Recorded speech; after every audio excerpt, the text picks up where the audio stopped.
does Arron Afflalo deserve a suspension for his unlanded haymaker? Unlanded haymaker. Well, listen, the idea of him getting a suspension seems obvious. You cannot throw a punch in the league and get away with it without serving at least a one-game suspension. This one deserves a bit more because, yes, on the heels of all that Clippers, Rockets, hubbub, or whatever you want to call those, the scuffle, the back tunnel doorway entry and everything else, that was all good and fun. That was typical NBA fighting, hold me back, nothing's really going to happen here. This was indeed a haymaker. It missed, but had it landed, we would have had the same type of ugly injury that we have in the NFL. Perhaps a concussed player on the floor, perhaps some shaking. It would have been very ugly. So Arron Afflalo automatically deserves a multiple game suspension here. I don't think, though, that if you look at the bigger picture of what's going on in the NBA, that any of this has any sort of meaning together. It's not some sort of trend, really. It's just isolated incidents where you've got guys in the middle of the season, especially guys on teams that aren't going anywhere,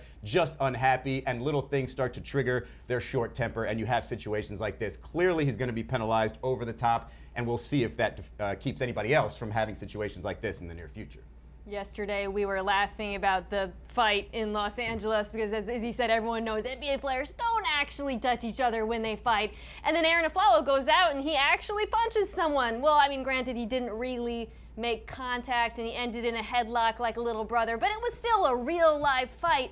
And that is a problem for the NBA because they are terrified of going back to the days when the league was perceived as violent before it was sanitized by David Stern.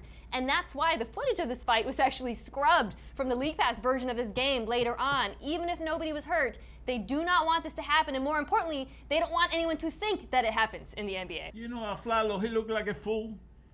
He's going to get suspended today. He's going to get fined $25,000, and he missed the punch. That's right. You know, he missed the punch. You know what I mean? I mean, his name is down the tube now. You know, this is the guy that missed the punch and got suspended the game and was fined $25,000. You know.